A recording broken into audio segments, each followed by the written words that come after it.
분 모두 입장하셨고요. 다시 한 번만 박수 보내주시면 감사하겠습니다. 네, 정말 추운 날인데 그래도 예보만큼 맹렬하게 춥지는 않아서 조금 다행이긴 하지만 여러분 돌아가실 때는 조금 더 추워져 있을 거라서 후끈후끈하게 대화의 열기로 무사하게 장착하시고 돌아가시면 좋을 것 같습니다. 말씀드렸던 것처럼 나이피 투성이 연인이 영화제들 그리고 개봉에 이어서 11월 15일 개봉했잖아요. 지금 한 달이 넘는 개봉 일정을 열심히 달리시고 오늘이 개봉 일정으로는 공식적으로 마지막 준비가 될 것 같아요. 아마 여러분들이 또 여러 성원을 보내주시면 또 만날 기회가 있겠지만은 또 여기 팀들도 열심히 달려오시니까요. 잠시 쉬어가는 시간을 가지시면 좋을 것 같습니다. 마지막 대화의 시간인 만큼 여러분들 이 영화에 대해서 갖고 계셨던 애정이나 아니면은 좋은 마음들이 있다면 오늘 남김없이 꺼내서 만드신 분들에게 전해주시면 좋을 것 같고요. 먼저 영화 연출하신 유지영 감독부터 인사 말씀 청해 듣겠습니다. 안녕하세요. 나이피 투성이 회원님 만든 유지영입니다. 오늘 저희 영화 말씀하신 대로 마지막 주비가 될 것 같은데요. 와주셔서 감사하고 마지막 주비까지도 열심히 해보도록 하겠습니다. 네, 질문이랑 감상 많이 얘기해 주세요. 감사합니다. 네, 그리고 한혜인 배우님도 인사 말씀 부탁드립니다. 네, 안녕하세요. 저는 나이피 투성이 연인에서 제이 역을 연기한 한혜인입니다. 오늘 와주셔서 너무 감사드리고 많은 얘기 나눴으면 좋겠습니다. 감사합니다. 네, 그리고 마지막으로 최희진 배우님도 인사 말씀 부탁드립니다. 안녕하세요. 저는 나이피 투성이 연인에서 편집장 역할 맡은 최희진입니다. 개봉하고 계속 뭔가 전혀 도움을 못 드리고 있던 차에 특히 공연을 하느라고 좀 바쁜 일정들이 끝나고서 마지막 집이라도 참여하게 돼가지고 너무 다행이라고 생각하고 오늘 와주셔서 너무 감사합니다. 네, 감사합니다. 혹시 여러 번 보신 관객분들이 있다고 제가 들었는데 오늘 2번 이상 보신 관객분들 계세요? 자리에? 네, 계시네요. 근데 오늘 혹시 처음 보신 분들? 네, 처음 보신 분들도 꽤 되시고요. 아마 좀 다양한 이야기들이 나올 것 같습니다. 아시다시피 작품은 수성못이라는 작품으로 데뷔전을 치러낸 유지영 감독님의 두 번째 작품이고요.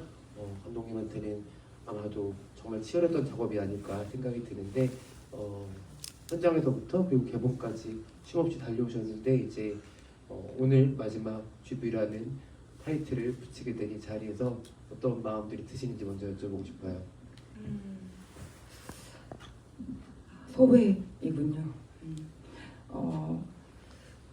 이 영화가 처음 이제 부산국제영화제에서 관객들을 만났고 개봉을 해서 여기까지 왔는데 그 기간이 어떻게 보면 되게 아득하게도 느껴지고 제가 첫 영화였던 수성못을 촬영을 하고 완성을 하고 2년 반 정도 있다 개봉을 했거든요.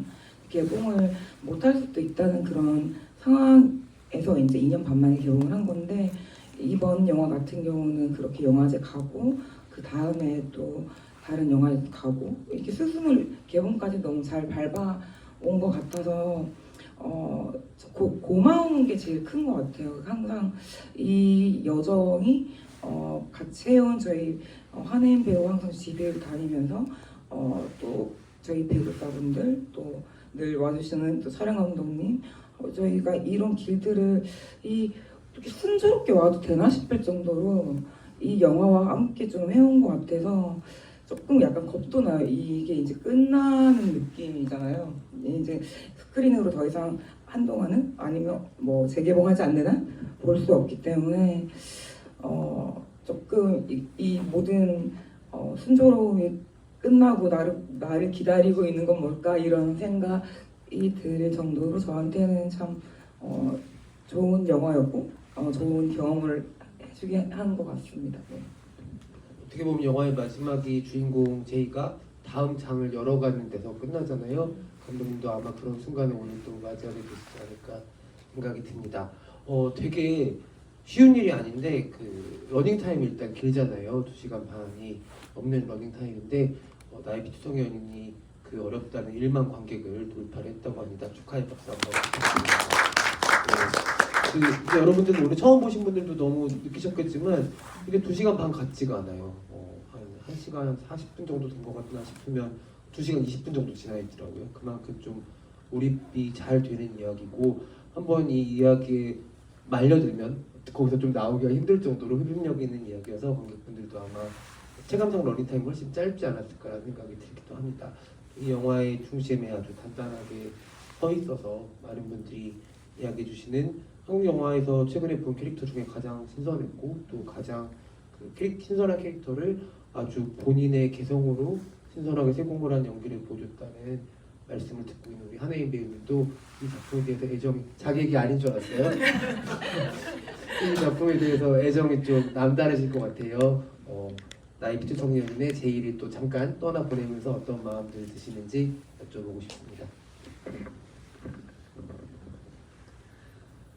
참 시간이 어떻게 이렇게 지나갔는지 모르겠을 정도로 GV 계속 참여하면서 항상 GV 때마다 관객분들과 얘기 나누면서 항상 좀 새로운 얘기들을 나눌 수 있었던 게 정말 뜻깊었고 제가 제이라는 캐릭터를 맡게 돼서 연기함으로써 제 스스로도 좀 많은 좀 성장할 수 있는 기회가 됐었던 것 같아요.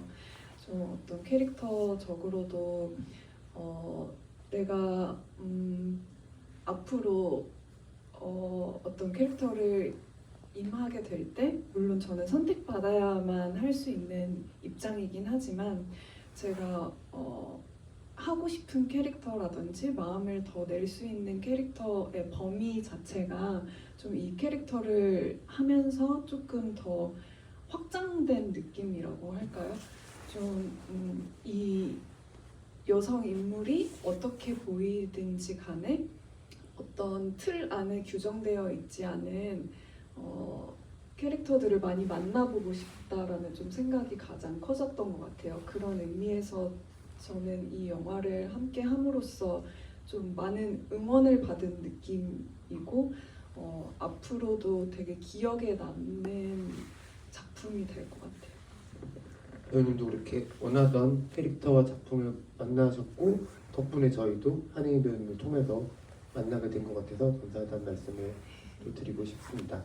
저는 개인적으로 대화를 나눠본 적이 있는 사이였는데 영화 속에서 정말 너무너무 낯설어서 놀랐거든요. 과연 한혜인이란 배우가 가지고 있는 목소리는 몇 개이고 또 얼굴은 어떤 각도에서 어떻게 보여줄 수 있는지가 너무 궁금해지는 그런 작품이어서 유지영 감독님만큼이나 혜인 배우님의 다음 행보도 너무 궁금해지고 또 기다려집니다. 네.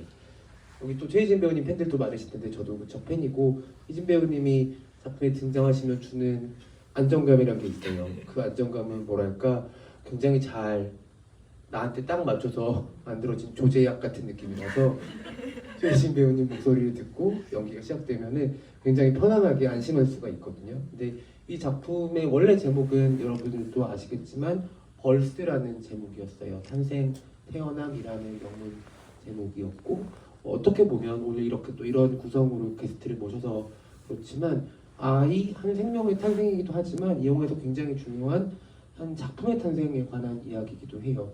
거기서 어떻게 보면 긴 기간 파트너이자 작가의 파트너이자 그 책이 출간될 때 3파 역할을 하는 역할이기도 한 편집자 역할이어서 물론 크레딧에 이름은 없었지만 아주 중요한 역할을 최희진 배우님께서 해주셨고 특히 엔딩의 결말에 이르러서 제 곁에 끝까지 남아있는 유일한 사람이 또 희진 배우님이 연기해준 편집자 역할이기도 합니다. 오늘 또 극장에서 작품을 직접 보셨는데 오늘 보신 소감은 어떠신지 배우님께 여쭤보고 싶습니다.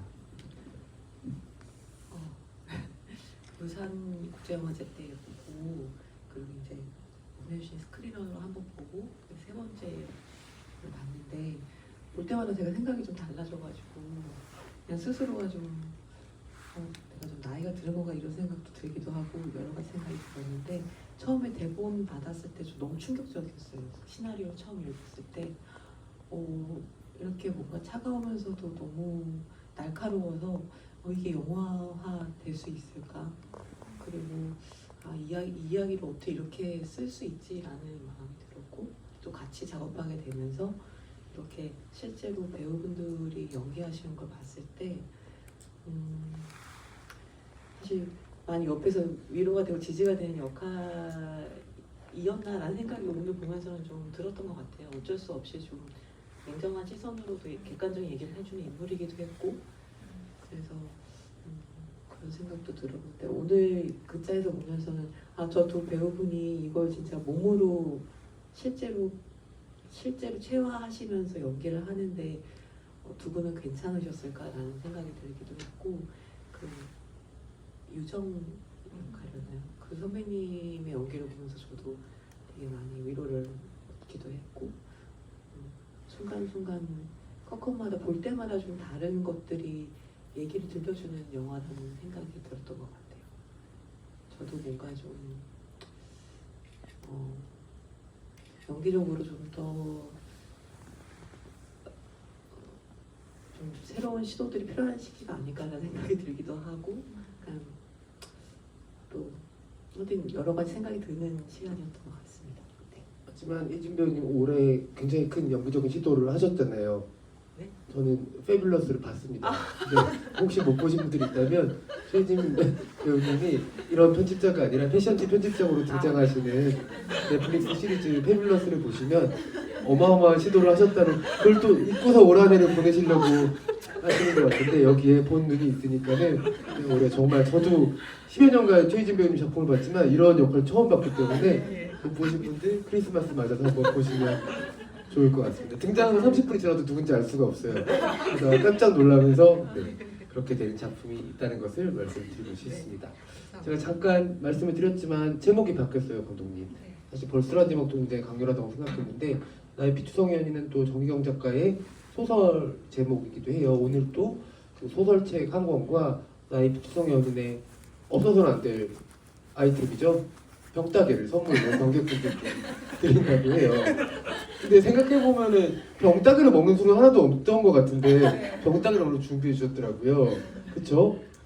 네, 그래서 어쨌든 이따가 질문을 해주시는 분께 소설과 병따개를 한 세트로 드리나요? 어떻게? 네, 한 분께 소설책 너무 좋네요. 병따개로 술 따서 소설을 읽으면 너무 좋을 것 같습니다. 제목 변동에 대해서부터 먼저 여쭤볼게요.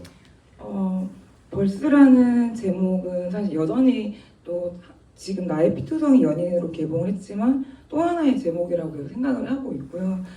한국 개봉에 이제 아시겠지만 심의를 저희가 받아야 되잖아요. 그때 그냥 벌스 이렇게 할지 그걸 고민을 하다가 이제 제가 시나리오 중간 곳쯤에 고 정미경 작가님의 이 단편 소설 제목이 생각이 났고 한번 중간 바꾼 적이 있었어요.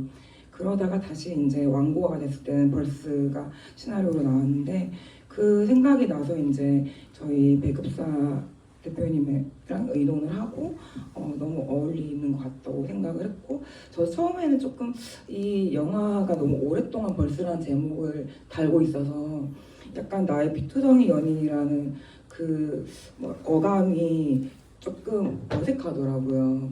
그 뜻은 너무 좋아서 처음 썼지만 그런데 지금 이렇게 관객분들에게 오히려 이 제목이 좀 더 영화를 보시고 나면 그 왜 그런지, 왜 이 제목인지, 그러니까 그들 서로에게 주인공 서로에게도 또 떠올리실 수 있고 그런 좀 강렬하면서도 또 조금 약간 새드한 느낌을 주는 그런 게 있는 것 같아요. 피투성이라는 것에 대해서. 그래서 바꾸는데 되게 좋았던 것 같아요. 어떻게 보면은 굉장히 차가운 데가 있는 차가운 구석이 있는 영화인데 피투성이연이라는 제목은 또 되게 뜨겁게 느껴지는 게 있어서 이 영화를 좀 더 궁금하게 만드는 좋은 제목이 아니었나라는 생각이 들기도 하고 나이가 누구를 호명하는 건지도 영화가 끝나고 나면 여러 번 생각하게 되거든요. 그 측면에서도 좋은 제목이었다는 생각이 듭니다. 저는 약간 부제로 유진목 시인의 시집 제목처럼 작가의 탄생이라는 게 이 작품이랑 잘 어울린다는 생각도 들었어요. 정말 그게 뭐라고까지 생각이 나중에 들 정도로 글을 써내고 그것을 또 출간이라는 과정에 이르기까지 이를테면 제이는 직업인으로서의 소설가거든요. 그냥 취미를 가지고 이야기를 쓰는 사람이 아니라 그래서 정말 본인의 안에서 이야기를 완성시키는 데서 끝나는 게 아니라 세상에 내보내는 그 작업을 위해서 정말 매진하는 사람이라서 그 점이 굉장히 신선하기도 했고 매력적이기도 했어요. 근데 한편으로는 국내 작품 중에서 이렇게 치열할 정도로 직업인으로서의 소설가, 작가를 그린 작품이 있나 싶어서 생각해봤는데 잘 떠오르지는 않더라고요. 그래서 그 역할을 아주 전문직인, 아주 외로운 전문직인 소설가라는 역할을 하면서 우리 한혜인 배우님은 제이라는 캐릭터를 어떻게 만들어 가셨는지, 얼만큼 좋아하고 얼만큼 싫어하셨었는지 궁금합니다.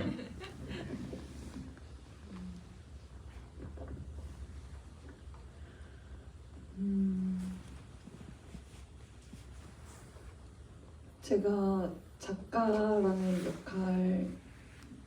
역할이라고 생각을 했을 때 이 사람이 자신의 일상에서도 항상 어떤 세계를 포착하고 그것이 몸에 배어 있는 사람일 거라고 느꼈던 것 같아요. 시나리오를 읽으면서.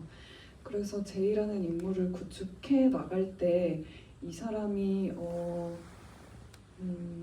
말을 주고 받을 때나 뭐 그럴 때에도 계속 좀 그 상대방을 좀 응시하면서 그 사람의 말을 들으면서도 어떤 자기만의 좀 세계를 그려나가는 습성이 있지 않을까라는 생각을 했고, 그걸 토대로 어떤 제이의 작가적인 면모를 좀 드러내보고 싶다라는 좀 생각을 했었고요.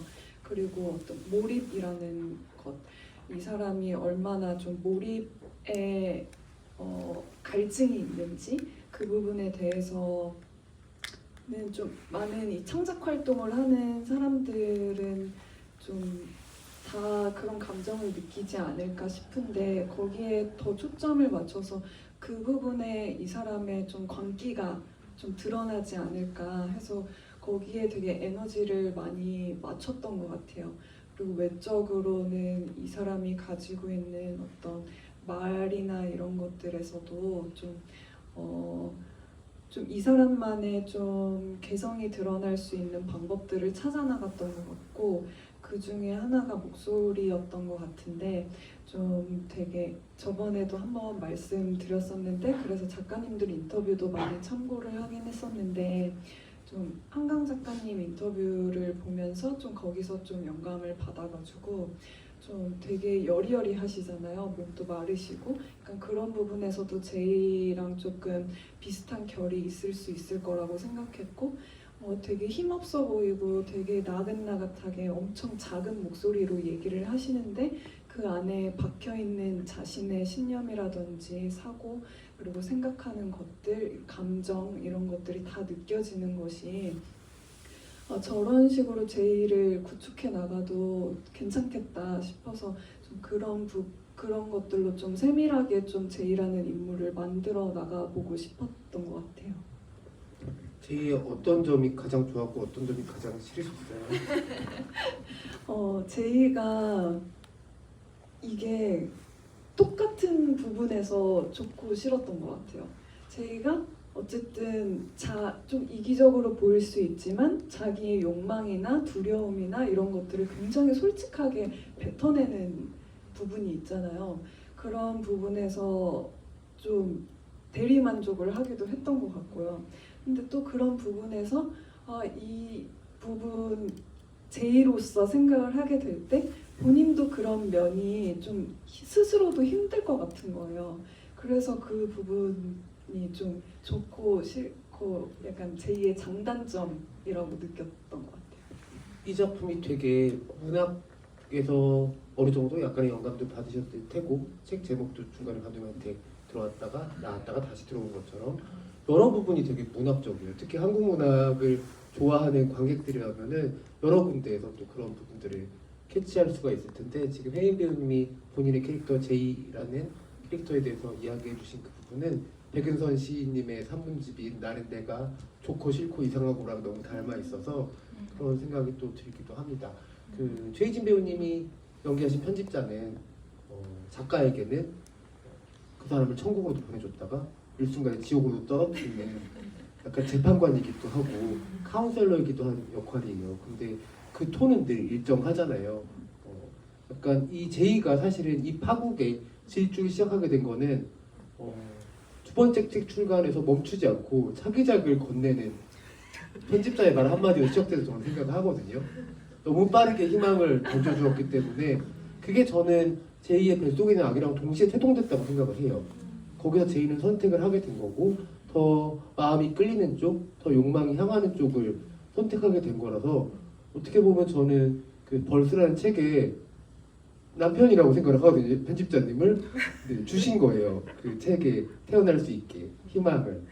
그런 지점에서 몇 번의 테이블에서가 되게 미묘하게 어떤 부분들을 이 사람을 좀 조련하는 그런 역할이라는 생각도 들었는데 희진 배우님은 이 제이라는 캐릭터를 극 중에서 또 오늘 또 광경을 봤을 때 어떻게 보셨는지 좀 궁금합니다.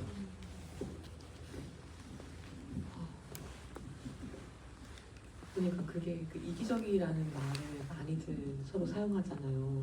그게 왜 그냥 오늘 보면서 안타까웠던 건 왜 둘이 서로 대화를 더 나누지 못할까라는 너무 이게 저 보면서 내가 왜 꼰대적인 시선으로 영화를 보고 있지라는 생각을 사실은 했거든요. 이게 뭔가 왜 기성세대의 마음으로 내가 이렇게 보고 있지라는 오늘 지금 불현듯 든 생각인데 너무나 둘 다 애쓰고 있는데 그걸 만나지지 못하는 지점이 좀 안타까워서 그렇게 봤던 것도 같은데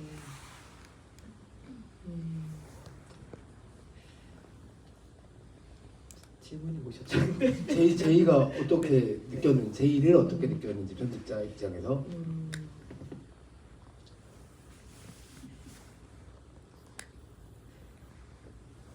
그러니까 제이한테 임신이라는 일이 다가왔을 때 제가 말로도 대사로도 얘기하지만 내가 겪어보지 못한 일을 겪고 있는 작가를 어떻게 서포트할까를 고민하면서 하지만 글에 대해서는 좋은 말을 해줄 수는 없고 최대한 얘기를 해주면서도 어쩌면 최선의 선택을 제시를 했던 것 같은데 제이한테 근데 제이의 욕망이나 현실은 그걸 받아들이기는 쉽지 않은 상황이었고 그래서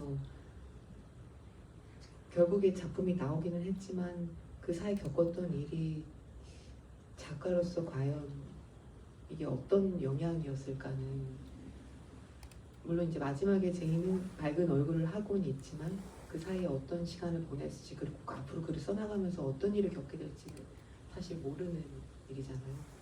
그래서 편집자의 역할이 그렇게 좋은 인물만은 아니지 않았을까라는 생각이 들기도 하고 여러 가지 갈래가 드는 것 같아요. 이게 그래서 2시간 반짜리 영화를 우리가 봤는데 마지막에 이 둘이 남잖아요. 그래서 그렇게 긴 시간을 봤는데도 저 둘 얘기가 더 있을 것 같다는 생각이 들거든요. 되게 궁금해져요. 가장 접촉면이 적었던 사람들이 가장 끝까지 남아있다는 거, 가장 감정의 교류가 많지 않았고 서로 그렇게까지 상처를 입히지 않았던 사람들이 끝까지 남아있을 수 있다는 게 또 이 영화의 어떤 다른 핵심이기도 해요. 제이를 살아가게 하는 어떤 힘이고 끈이고 축이라는 게 편집자님의 역할이 아니라는 생각이 들기도 합니다. 편집자님 대사 중에 제이를 또 흥분시킨 대사가 하나 있죠. 소포머 징크스를 멋지게 탈출하셨네요. 두 번째 작품, 그러니까 첫 번째 작품이 큰 히트를 한 다음에 두 번째 작품을 발표할 때 작가들이 갖는 부담감, 그래서 그것 때문에 조금 전작보다는 좋은 평가를 받지 못하는 것들을 소포머 징크스라고 하는데 유지영 감독님도 두 번째 작품을 발표하시는 역할이기도 했잖아요. 그런 측면에서 첫 작품이 또 많은 주목을 받았고 그리고 그 당시에는 지금처럼 여성 감독님들이 많지는 않았었지만 여성 감독님도 굉장히 또 새롭고 개성 있는 작품을 발표해서 많은 분들이 유지영 감독님 이름을 또 얘기하곤 했었는데 두 번째 작품 내놓을 때 아마 제이처럼의 부담이 분명히 있었을 거라는 생각이 들거든요. 어떤 부분들이 가장 감독님한테는 좀 두 번째 작품 세상에 내놓으면서 어려웠던 부분이셨던지 궁금합니다. 제일 먼저 생각나는 건 이 영화의 시나리오를 완성하고 처음 이제 기획개발비를 이제 전주국제영화제에서 받았을 때만 해도 이제 제작 지원을 차곡차곡 받아서 영화를 찍을 수 있겠구나 했던 것이 거의 2년 동안 제작 지원이 다 떨어진 거예요. 그래서 그때 이 시나리오가 결국 영화화 되지 못할 수도 있겠다는 생각을 처음 했었고 그때 좀 많이 힘들었던 기억이 있고 그런 어쨌든 그런 부분들 결국 영화로 만들어 졌을 때는 사실은 진짜 힘든 거는 이제 구나라는 게 영화를 만드는 일인 거잖아요. 근데 이 영화는 아무래도 저의 자전적인 감정이나 생각들, 가치관, 그런 이야기들, 내 안에 질문들 이런 것들이 많이 투영이 돼 있다 보니 특히 제이라는 인물은 거의 제가 거의 다 분신처럼 이렇게 생각을 하면서 몰입하여서 제이라는 캐릭터 만들기도 했고 그러다 보니 이 영화를 굉장히 좀 많이 여기 푹 빠져서 있었던 것 같아요. 이게 영화를 쓸 때도 그랬고 현장에서 배우들을 볼 때도 연기를 볼 때도 그랬고 실제로 연기를 보면 더 그랬던 것 같고 스크린으로 볼 때도 그렇고 이렇게 지비를 하는 순간조차도 이 영화가 나랑 이렇게 딱 떨어져 나간다는 생각이 잘 안 들어서 한편으로는 그래서 계속 조금 계속 끊임없이 긴장이 돼요. 그러니까 계속 객관화를 했어야 됐었고 시나리오 단계부터 너무 내가 많이 드러나지 않게 이 자기 연민에 빠지지 않게 인물들을 바라보기 위한 객관화가 필요했고 또 이런 GB까지도 어쩌면 이 영화를 보고 뭔가 누군가에게 좀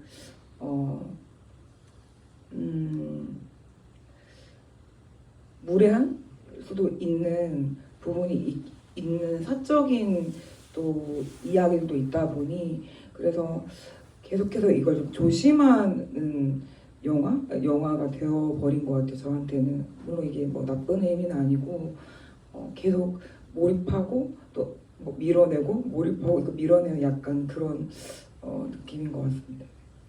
정말 밀착 상태가 대단히 오래 이어지고 있네요. 뭔가 히트텍처럼 그냥 딱 붙어 있는 그런 느낌인데 관객들 반응 중에서 그래도 마치 작가들한테 가장 안심인 제1 대상이 편집자이고 그 다음부터 독자가 되는 것처럼 감독님도 이제 영화제 초청받을 때에 초청해준 분들이 좀 1 대상이었을 거고 이제 관객들이야말로 감독님의 그런 걱정과 근심, 불안들을 안심시켜줄 수 있는 유일한 사람들일 텐데 영화 개봉하고 관객들로부터 들었던 이야기들 중에 감독님한테 가장 좀 힘이 되었거나 따뜻하게 느껴졌던 말들이 있다면 어떤 게 있을까요?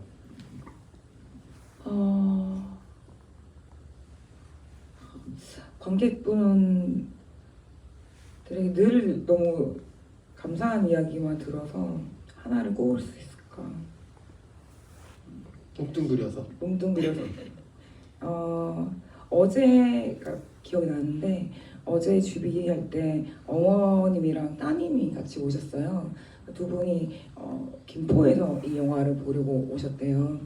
딸이 보러 오자고 해서 같이 왔는데 보통 이 영화를 보고 나서 주비를 하면 대부분 어떤 연인이나 부부나 아니면 그런 뭐랄까 이 가족 이런 식으로 이 각자의 그 인물들에 대해서 우리 그러니까 연인이나 부부 이런 이 두 사람과 비슷한 어떤 상태와 환경에 있는 분들에게 공감을 많이 받았다는 얘기를 들었는데 제가 그 어머니께 어제 처음 그런 먼저 감상평을 얘기해 주셨거든요. 근데 자기는 아들이 있는데 너무 공감이 갔다는 거예요. 그 건우가 자기 아들이 너무 생각나서 내 아들이 밖에서 어떻게 하고 나도 모르는 부분도 있었고 이런 생각을 하면서 한편 딸도 있으니까 우리 딸도 우리 딸도 좀 저랬으면 좋겠다 이제. 그러니까 자기가 하고 싶은 거 하면서 어머님 당연 시대는 그렇게 못 하셨기 때문에 내 딸은 저렇게 까지 힘들지 않으면서도 자기가 하고 싶은 것까지 좀 하면서 살았으면 좋겠다 이런 얘기를 하시는 게 이 영화를 보면서 부모된 마음으로 아들과 딸을 생각한다는 게 참 인상적이었고 그렇게 관점에서 볼 수 있구나 라는 생각이 좀 흥미롭기도 인상적이었던 것 같습니다. 진짜 다양한 관점에서 볼 수 있는 영화잖아요. 되게 둘의 관계에 몰입해서 보다가 장례식장에 가면은 단역을 연기해 주셨던 배우님께서 3번은 이런 데 오면 안 되는 거 아니에요? 같은 대사들이 또 나와요. 정말 주머니 속에 송곳처럼 이렇게 쿡쿡 찌르는 우리가 가지고 있던 어떤 가치관들, 선입견들, 편견들을 툭툭 건드리는 영화거든요. 그래서 한 번도 그 긴 러닝타임 동안 긴장이 안 풀렸던 것 같아요. 그러니까 유일하게 편했던 장면은 초반에 건우가 정말 5만 가지를 만들어서 아침을 정말 물띠 묽은 커피와 함께 내주는 그 장면인데 그 순간 이후로는 제이는 물도 안 마시더라고요. 저 너무 충격적이었던 게 코끼리 끊는 사람인 것처럼 그 뒤부터는 정말 술만 마시는 친구가 되었다가 중간에 정말 그 뒤에 부연이 나오지 않아서 조금 너무 궁금하긴 했는데 갑자기 생갈비를 뜯어먹는 장면이 나와서 우리 그 제2의 섭식 활동에 대해서 한혜인 배우님께 좀 여쭤보고 싶어요. 저희가 못 봤던 그런 순간들이 있던 건지 그리고 영화 찍으면서 혜인 배우님 어떻게 드시고 지내셨는지 일부러 뭔가 좀 제2와 가까워지려고 코끼리 좀 끓이셨던 건지 좀 궁금합니다. 식사 잘 하셨나요? 네, 현장에서? 네, 곡기를 끊지는 않았었고 근데 저도 막 촬영할 때 약간 소화가 잘 될 때도 있고 안 될 때도 있는 편인데 그 시기에는 약간 좀 잘 안 될 때였던 것 같아요. 그래가지고 저도 좀 현장에서 이제 샐러드 이제 연출부님들께서 이제 샐러드 잘 시켜주셔가지고 샐러드 먹고 그리고 이제 휴찬 날이거나 뭐 이럴 때 좀 배달 시켜서 좀 든든하게 먹고 그랬고요. 제이는 화면에 영화에서는 잘 나오지 않았지만 그래도 음식은 그래도 좀 열심히 챙겨 먹지 않았을까 풀 종류로. 네. 잭 다니엘은 술은 누가 좋아하세요? 허니 잭 다니엘은 뭐 특별히 그 술을 제가 뭐 애호하진 않은데 그 제이라는 캐릭터를 이제 만들면서 제가 저번에도 GV 때 한번 이런 얘기 한 적 있는데 저는 이 캐릭터 만들 때 이게 딱 이렇게 세상에 이렇게 팔 수 있는 피규어로 나오면 얘 옆에 어떤 같이 이렇게 배열해 놓으면 좋을까 이런 생각을 많이 하거든요.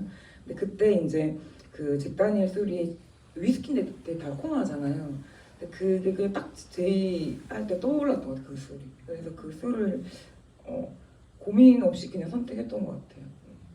대답이 되셨을까요, 이준배술 좋아하시는 분들 이 영화 보면은 미친 듯이 술 먹고 싶어지다가 후반 되면 먹지 말아야겠다. 술 저렇게까지 먹으면 안 될 것 같다 이런 생각이 드는 장면이 그 호텔 계산 장면이잖아요. 근데 너무 놀라운 게 그 호텔 방 안에 호텔 방값은 생각보다 싸더라고요. 15일인데 그 정도면 10만 원 중반대로 끊으신 것 같고 근데 분명히 큰 술병들이 책상 위에 올려져 있는데 미니바로 90만 원을 먹었어요.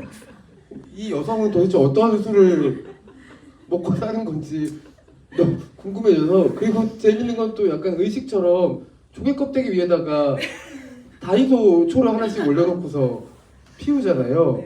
그래서 이 제 캐릭터가 너무 디테일한 것도 진짜 재밌는 요소였거든요. 이 주정뱅이는 아니지만 누가 봐도 술꾼인 우리 제이 캐릭터를 만드시면서 감독님 어떤 부분들 많이 고려하셨는지 궁금합니다. 네. 한 가지 더 말씀을 드리자면 심지어 와인 2병을 턱턱 담아서 그걸 다 먹더니 맥주캔을 따고 그러잖아요. 네. 그런 여러 가지 요소들. 실제로 이 영화 시나리오를 쓰면서 제가 술을 되게 많이 먹었던 것 같아요. 그러니까 작업을 하면 술을 먹지 않는데 이걸 쓰면서 그렇게 땡기는 거예요. 근데 그게 이제 초반에부터 가지고 있던 제가 제이 캐릭터가 중에 하나가 제이가 술에 의존한다는 게 있었어요. 그러니까 알코올 중독자처럼 보여서는 안 되지만 제이가 이 술에 굉장히 의존하고 있다는 것이 이 사람이 스트레스 받으면은 이제 자기 파괴적으로 볼 수도 있고 또 건강한 운동을 할 수도 있지만 제이한테는 이게 술이었으면 좋겠다는 생각을 했고 그리고 그 술이라는 게 뒤에서 보면은 예를 들면 그 글을 쓰지 않기로 스스로가 결심을 하고 호텔에 이렇게 거의 완전히 넉다운돼서 침대에 기대 앉아 있는 그 만삭일 때 다시 술을 또 입에 대거든요. 그리고 이제 맥주도 먹기 시작하고 막 그런 장면들에서 이야기적 변화도 줄 수 있었고, 그래서 일종의 그러니까 캐릭터를 구축하기 위한 제이라는 인물을 위한 네, 하나의 설정이었던 것 같아요. 너무 제이스러운 게 주사를 부리지 않는 게 너무 제이스러웠어요. 술을 가지고 뭔가 폭력적으로 변한다거나 이런 인물이 아니라 그냥 그게 제일 마음 편한 상태였던 것 같아서 그런 생각이 들고, 그냥 너무 뜬금없는 질문이긴 한데 세 분께 공통 질문으로 가장 좋아하는 주종이 무엇인지 여쭤보고 이제 관객분들의 감상과 질문을 연이어서 듣도록 하겠습니다. 유재영 감독님, 제 확신에 가까운 짐작으로서는 섞어 드시는 것 같은데 최근에 가장 좋아하시는 것은 어떤 것인지. 저는 원래 와인을 제일 좋아하고요. 네, 다음은 증류주 좋아합니다. 네, 섞어 드시는 게 많네요. 위스키 중에서 어떤 거 가장 좋아하십니까?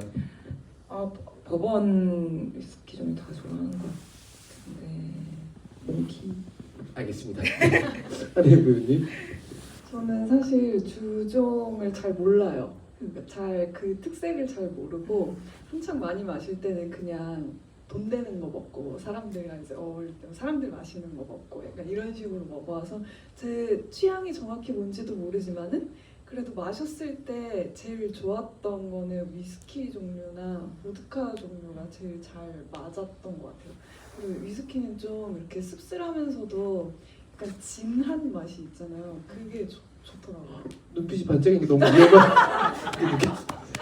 갑자기 눈빛이 반짝여서 너무 깜짝 놀랐어요. 네. 유재영 감독과 버번 위스키 한번 같이. 네. 최희진 배우님. 저는 맥주 좋아합니다. 그러면 남아비루파이신가요? 생맥주파. 그냥 각종 편의점 맥주들과 그때그때 취향에 따라서. 네, 세 분 중에 가장 데일리로 생각하시는 분인 것 같다는 생각이 듭니다. 한 가지가 좀 궁금해졌는데, 그 제이가 침대에서 읽는 책도 패소화 책이잖아요. 최근에 굉장히 핫한 작가가 되기도 했는데, 세 분은 좋아하는 종류의 책, 어떤 종류를 좋아하시는지, 꼭 한 권의 제목이 아니더라도 어떤 종류의 책들을 좀 즐겨 읽으시는지도 알려주시면 좋을 것 같아요. 유지영 감독님. 저는 그런 거 좋아해요. 그걸 뭐라고 해야 되지? 논픽션? 논픽션을 좋아하고 거의 그러니까 책을 굉장히 좋아해서 많이 보는데 어느 순간 제가 가장 재밌게 읽었던 책들을 좀 정리를 해온 적이 있는데, 그러니까 거의 다 논픽션이었더라고요. 그래서 그런 약간 사실에 기반한 것들에 내가 몰랐던 그 이면, 더 가까운 진실들을 이렇게 볼 수 있는, 이를테면 피해자의 입장에서 혹은 또 재밌게 읽었던 책이 죽은 자의 집 청소라는 책이 있었는데, 그런 것들을 되게 좋아하는 것 같아요. 한인 배우님 어떠세요? 저는 에세이 종류는 잘 안 읽는 것 같고 소설이나 시를 위주로 많이 읽는 것 같아요. 갑자기 작가님 이름이 생각이 안 나는데 그 대성당 쓰신 레이먼드 레이먼드 카버 단편 소설 같은 것들 너무 좋아해가지고 한때 많이 빠져 있었고, 시는 약간 찰스 부코스키에 좀 빠져 있었을 때가 있었어요. 좀 되게 날 것 같은 문장이나 이제 감정들, 되게 투박한 감정에서 갑자기 뭔가 모르게 위로해주는 그런 따뜻함이 느껴질 때가 있어가지고 그냥 힘들 때 그냥 아무 생각 없이 펼쳤다가 읽는데 갑자기 막 눈물이 막 뚝뚝 떨어지는 경험들을 많이 했어서 좀 그런 기억나는 책들은 그 정도인 것 같습니다. 어쩐지 제이한테 물어봐도 똑같이 대답할 것 같다는 생각을 했어요. 최희진 배우님 어떠세요?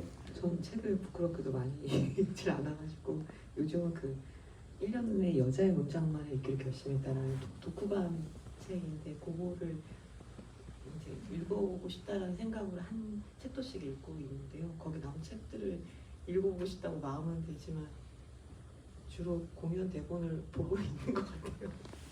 그러면 저희가 알게 됐네요. 이제 맥주를 드시면서 공연 대본을 읽고 계신데 어쨌든 이제 새해가 얼마 안 남았으니까 그 책에서 소개받은 책들 내년에 또 읽어보시는 계획 세우시면 될 것 같습니다. 자 그러면 먼저 첫 번째로 질문하신 분은 아까 말씀드렸던 저희 소설 나의 피투성이 연인과 그리고 병닭에 선물로 드릴 테니까 용기 있는 분 손을 들어주시면 됩니다. 두 분이 용기를 내셨는 세 분인가요? 세 분이세요? 네, 그 세 분이 가위바위보를 한번 해보겠습니다. 손을 좀 높이 들어주시고요. 네, 서로를 쳐다보지 말고 앞쪽을 보시고, 네, 자 가위바위보. 네, 이 앞에 두 분이 하셔야 될 것 같아요. 자, 서로를 보지 말고 저희만 보세요. 가위바위보. 한 번 더 가위바위보. 왜 이러시죠? 같이 오실 거예요? 가위바위보. 오. 초면이시죠 두 분. 네, 가위바위보. 네, 질문을 해주시면 될 것 같습니다. 여기 극장 이렇게 아주 크지는 않으니까는 육성으로 해주셔도 될 것 같아요. 감사합니다. 좋은 영화 잘 봤습니다. 그 영화 타이틀을 영화 중간에 이렇게 떠오르게 하신 게 이유가 있는 건가 싶었어요. 35분 정도 지나면 나오나요? 네. 네. 이 편집상에서 이 타이밍이 거의 확정이 됐던 것 같아요. 편집상에서. 그러니까 이 제목을 약간의 어떤 이거를 장으로 나눈다면 이렇게 이제 들어갑니다. 이런 느낌을 주고 싶었는데 그래서 그 전에 원래 보통 우리가 앞에 뜨거나 뒤에 뜨는 그런 타이틀을 그냥 아예 생각하지 않고 바로 이제 영화를 시작하고 뭐 일상이 이렇게 관객분들한테 살짝 스며들듯이 가다가 이제 본격적인 임신과 함께 이제부터 이 영화가 들어갑니다. 갑니다. 약간 이런 느낌으로 딱 거기 이제 중간에 박으면서 약간 환기를 주는 의도도 있었고 그게 필요했던 게 이제 2시간 반이라는 긴 러닝타임 안에서 관객분들이 어떻게 이 장면들을 놓치지 않고 따라가게 할 수 있을지에 대한 약간의 전략이 필요했기 때문이었기도 한 것 같아요. 그때 만약에 원제였던 벌스가 뜨는 것과 지금 바뀐 제목인 나의 피투성이 연인이 뜨는 건 되게 달랐을 것 같거든요. 만약에 벌스가 떴다면 인물 간의 이야기라고 생각을 좀 덜하고 보게 됐을 것 같은데 지금 이 순간부터 이 두 사람의 이야기구나라고 집중하게 만드는 효과가 또 있었던 것 같습니다. 좀 치열한 가위바위보 경쟁을 하셨는데 괜찮으시면 옆에 5번이나 랠리를 펼치신 관객분께 병따개를 하나 선물로 주시고 질문할 기회도 네 크리스마스가 다가오니까 네, 맛있는 따르세요. 네 질문도 질문해도 될까요? 우선 오늘 영화를 처음 봤는데 진짜 늦게 본 게 아쉬울 정도로 한 번 더 보고 싶다는 생각이 들 정도로 너무 재밌게 봤고요. 그 출판을 하면서 그 얘기가 나왔을 때 아기에 대한 어떻게 산모가 그렇게까지 미워할 수 있을까 이 얘기를 하면서 제이에 대한 이기심이 나오잖아요. 제이는 아이를 사랑했을지 조금 궁금해졌습니다. 두 분 얘기 다 들어봐야겠네요. 한혜인 배우님과 유정 감독님한테. 그럼 제가 먼저 얘기해야 될까요? 저는 제이가 아이를 거의 그러니까 사랑이라는 단어 자체가 제이 머릿속에는 없다고 생각을 했어요. 그러니까 이 아이도 완전히 제이에게는 그냥 미움의 대상조차도 아니고 그냥 아예 부정하는 내가 이 10달 글을 완성시키지 못하면 그 이후에 아기가 태어나면 몇 년 혹은 영원히 글을 못 쓸 수도 있다는 그 공포 때문에 일단 이 글만큼은 완성해야 된다는 것에 집중을 하고 있는 상태에서 이 아이는 의식적으로 계속 부정을 해야 되는 하나의 또 존재라고 생각을 했고 그래서 이 아이가 축복받은 아이로 우리 영화에 나오진 않지만 엄마가 부정하는 그러니까 이 축복받지 못한 혹은 엄마가 원해서 품게 된 그런 아이가 아니라는 것을 오히려 더 강조를 하고 싶었어요. 그래서 그런 부분들을 좀 불편하게 보시는 분들도 있더라고요. 어떻게 끝까지 제이가 아이와 그 소통이 없고 그럴 수가 있냐, 그런 질문도 있었는데, 그냥 철저히 저는 축복받지 않는 아이로서 존재해야 된다고 생각했어요, 이 영화에서. 그래야지만 제이라는 캐릭터가 설 수가 있었어요. 제가 이 인물을 만든 이유가 있었던 것 같아요. 모든 아이가 축복받고 태어나는 게 아닌데, 미디어에 노출된 그 많은 산모들이 우리가 보는 산모들은 대부분이 이제 아이를 축복이라고 하고 또 행복하게 이제 태교하고 이런 모습들이잖아요.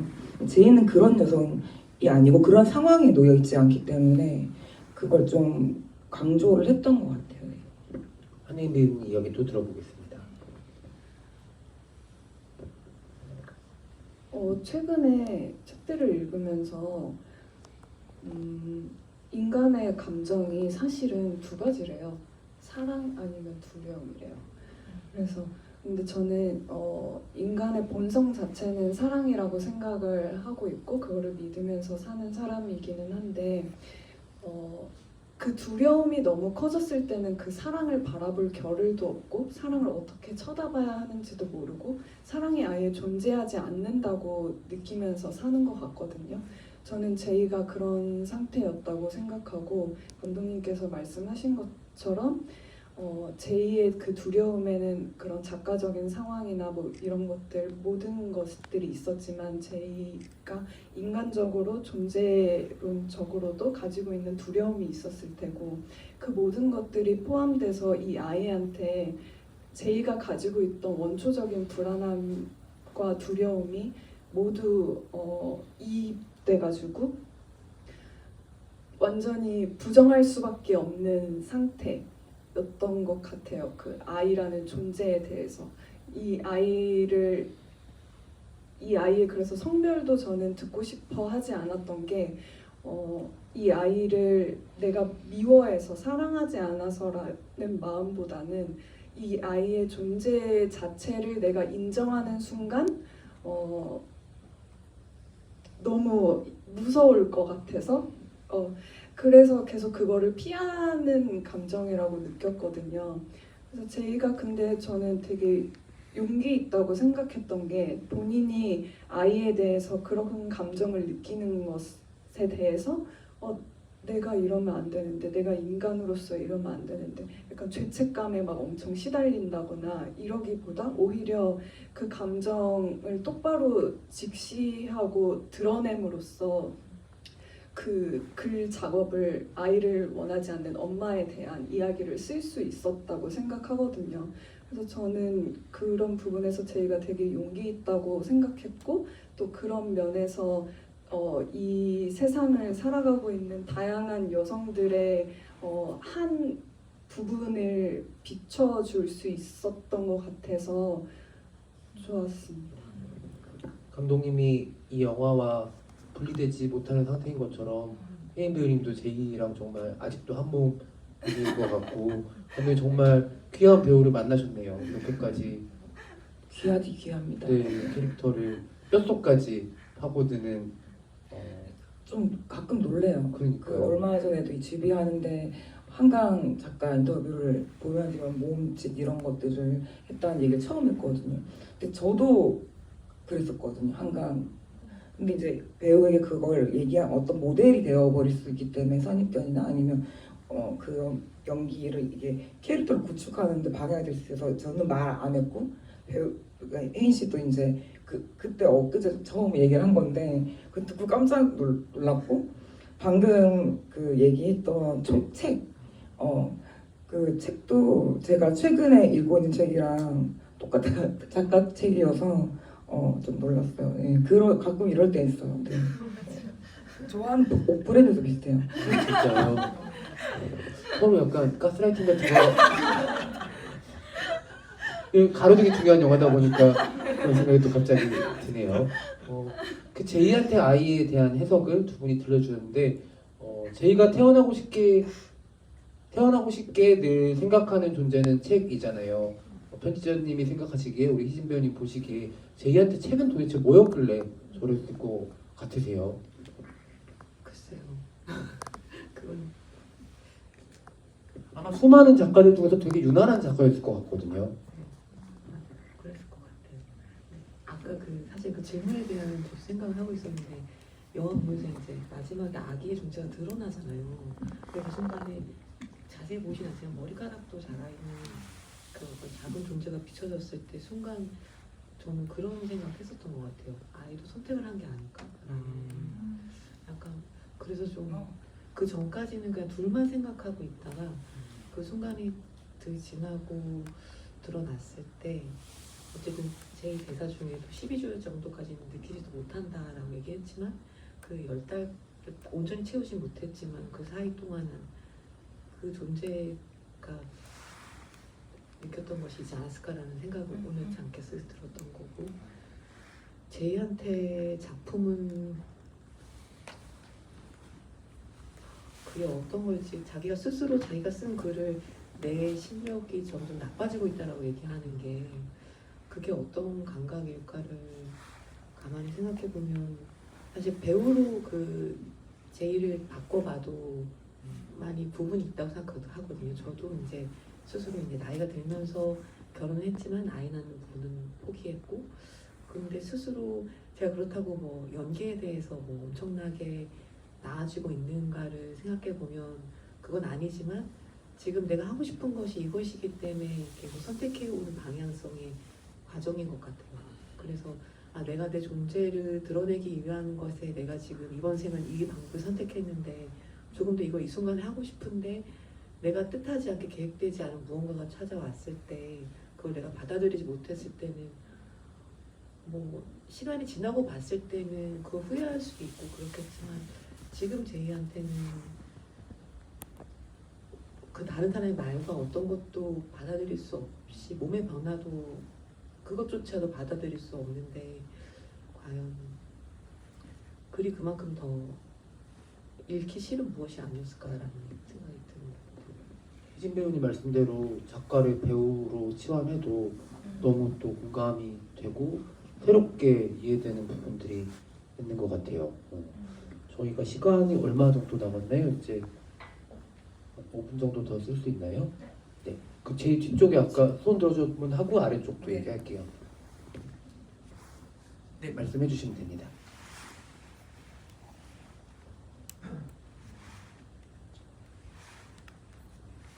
현대 사회에서 많은 이들이 직면하는 고민과 갈등을 다루고 있다 이렇게 되어 있는데요. 지금까지 이제 살아오면서 좀 힘든 그런 좌절이나 위기가 찾아왔을 때 어떻게 좀 극복과 대처를 했었는지 그리고 앞으로의 좀 비전과 전망에 대해서도 한번 좀 들어보고 싶고요. 세 분 모두요. 네. 네. 네. 방금 읽으신 게 어떤 기사인가요? 아닙니다. 저 영화 내용을 좀 한번 좀 확인해 보다가 네. 거기에서 좀 실질적으로 이제 그 캐릭터만이 아니라 본인이 지금까지 이제 살아온 과정에 있어서 뭐 비슷한 그런 경험이 있었는지 거기에 대한 뭔가 좀 견해를 한번 네. 근데 지금 주신 질문이 약간 네. 마지막 질문으로 어울려서 네, 네. 살짝 홀딩해 두었다가 아래쪽 관객분 질문 먼저 듣고서 이거는 감상평이랑 질문이 딱 있습니다. 저는 아이가 살지 않아서 다행이라고 생각했어요. 제이가 엄마가 되지 않아서 다행이다. 둘 다에게. 지금 제가 아이가 있는데 이 영화를 보면서 제가 많이 듣던 말이죠. 이 캐스트에서 이기적이라는 말을 되게 많이 듣는데 되게 위로를 받았어요. 배우분들과 감독님들 감사하다고 전하고 싶었어요. 한편으로는. 질문 하나는 그 한주 배우 역할이 아빠가 그 출산을 미국에 하셨잖아요. 그 이유가 좀 궁금했어요.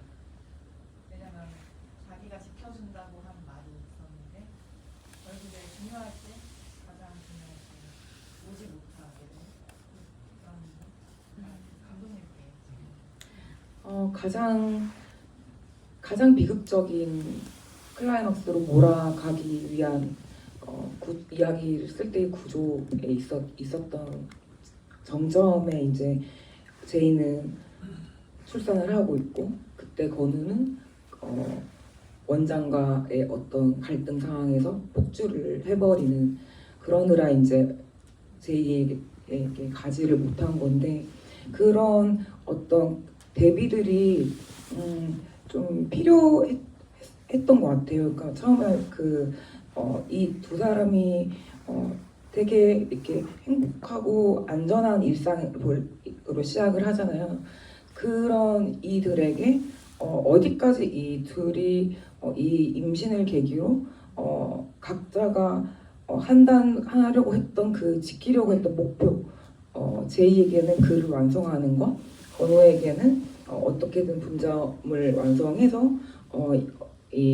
곧 태어날 아기와 제이, 이 가정을 지켜내는 것을 위해서 둘 다 이제 클라이막스까지 계속 저는 열심히 하고 있는데, 그것이 이제 집착이 되고 약간 광기가 되고, 그러면서 어떤 상황들이 생기고 일이 꼬이고 이렇게 이게 극단으로 몰아가는데, 이 두 사람에게는 아까 이제 혜인 배우가 얘기했듯이 내가 지금 이거 10달 안에 해내지 않으면 못한다는 두려움이 있기 때문에, 그러면 갈수록 이들은 서로를 바라볼 시간이 없을 것 같은 거예요. 그러니까 이제 서로 대화할 그런 에너지가 아예 없고, 그냥 내 거만 내가 이걸 하기에도 너무 벅차고 점점 더 안 좋아지고, 결과는 그런 상황에서 이제 건우가 그 클라이막스에 제이 옆에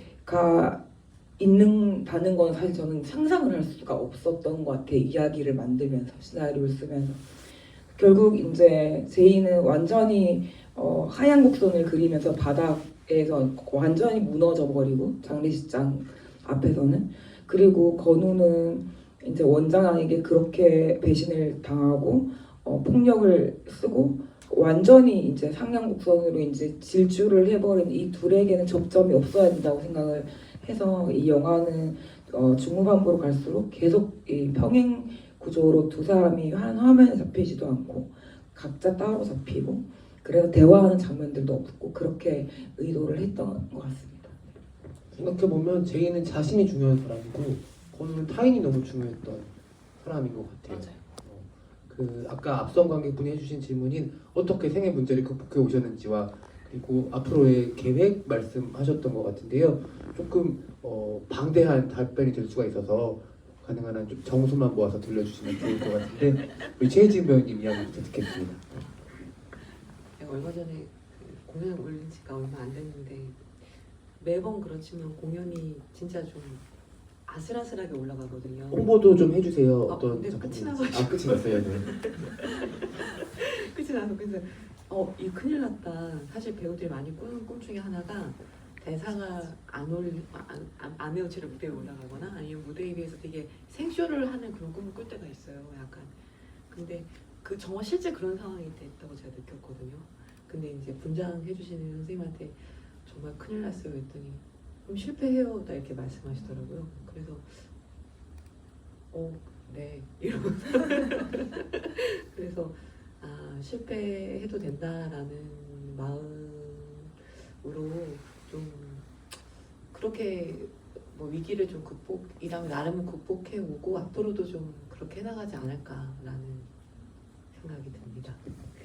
네, 아주 좋은 말씀을 또 들으셨네요. 혜인 배우님. 이게 어떤 시행착오들을 항상 겪는 것 같아요. 어떤 문제들을 만났을 때 그 문제에 막 엄청 오히려 더 막 집착해서 자기 스스로 자기 삶을 되게 방치하는 시간을 보내기도 했었고, 문제를 해결해보고자 엄청 노력하는 시간을 가져본 적도 있었던 것 같은데, 요새는 너무 애쓰지 않으려고 스스로 계속 그런 말을 해주는 것 같아요. 앞으로도 뭔가 희진 배우님께서 해주신 말과 좀 이렇게 연관되어 있는 것 같은데요. 세상 일은 어차피 내 뜻대로 되지 않고 나는 나는 그저 현재를 살고 있는데 이 현재에서 내가 할 수 있는 유일한 방법은 그냥 현재를 그냥 받아들이고 수용하고 인정하고 그냥 하루하루 최선을 다해 내가 할 수 있는 것들을 해나가는 것이라는 생각을 많이 하고 있고요. 앞으로도 제가 어떤 문제들을 만나게 될지 뭐 삶이 어떻게 펼쳐질지 모르지만 그 어떤 일이 생기든 어떤 문제가 생기든 가슴을 닫지 않고 그 문제들의 마음을 활짝 열고 받아들이는 마음이 제일 중요하겠다라는 생각으로 살고 싶습니다. 네, 혜영 배우님의 이 풍성한 답변을 좀 더 읽어보고 싶은 분들이면 지난달 바자 패션지 바자에서 했던 인터뷰와 허브가 굉장히 또 좋더라고요. 팬분들 많이 읽어보셨겠지만 또 한번 읽어보시면 좋을 것 같습니다. 마지막 답변 이제 유재영 감독님 해줘야 되는데 시간 관계상 감독님이 대표로 끝인사와 함께 얘기를 해주시면 좋을 것 같아요. 여러분들 아까 한번 보신 분들 또 보고 싶다는 얘기도 하셨지만은 정말 흥미진진하게 너무너무 재미있는 소설책을 읽다가 그 페이지에 손 베이는 것 같은 기분 드는 영화잖아요. 주변 분들에게도 이 겨울밤에 2시간 반 긴 겨울밤 아주 짧은 시간입니다. 영화 꼭 IPTV나 여러 가지 루트를 통해서 보실 수 있을 때 보시라고 추천해 주시고 정말 혼술하면서 보기에 이만한 영화가 없어요. 네, 그러니까 뭐 흡연자들과 애연가들을 위한 영화이기도 하고 많은 추천 부탁드리고요. 마지막으로 유정 감독님 답변과 끝인사 대표로 팀 대표로 해주시면 좋겠습니다.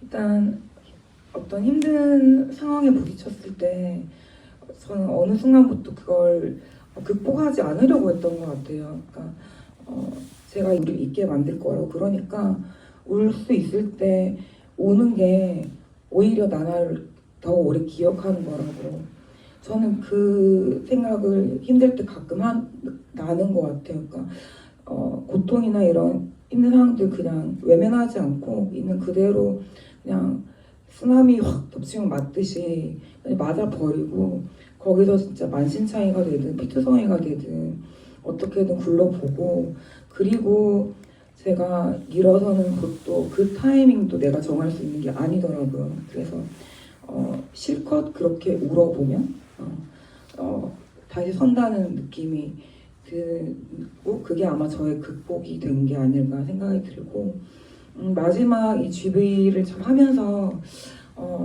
이렇게 웃으면서 GV를 했던 적이 저희가 많이 없었던 것 같아요. 영화 자체가 많이 어둡고 그렇다 보니 이제 함께 이제 영화를 풀어주시는 게스트 분들이나 사회자 분들이 또 진지한 얘기들을 꽤 많이 해서 저희가 깊은 대화들을 나눌 수 있어서 무척 좋았고 그렇지만 오늘처럼 이렇게 유쾌하게 이 GV를 마지막 집을 이렇게 또 끝낼 수 있어서 참 너무 감사하다는 얘기를 드리고 싶고 또 이 영화가 관객분들에게 어떤 질문을 던졌는지 모르겠지만 던졌으면 좋겠어요. 뭐라도 머릿속에 가슴 속에 그래서 오랫동안 이 영화를 잊지 말아주시고 이제 스크린으로 내려가지만 그리고 제이의 얼굴을 떠올려 주셨으면 좋겠어요. 제이를 떠올리면서 힘을 내주시면 좋겠습니다. 네, 감사합니다.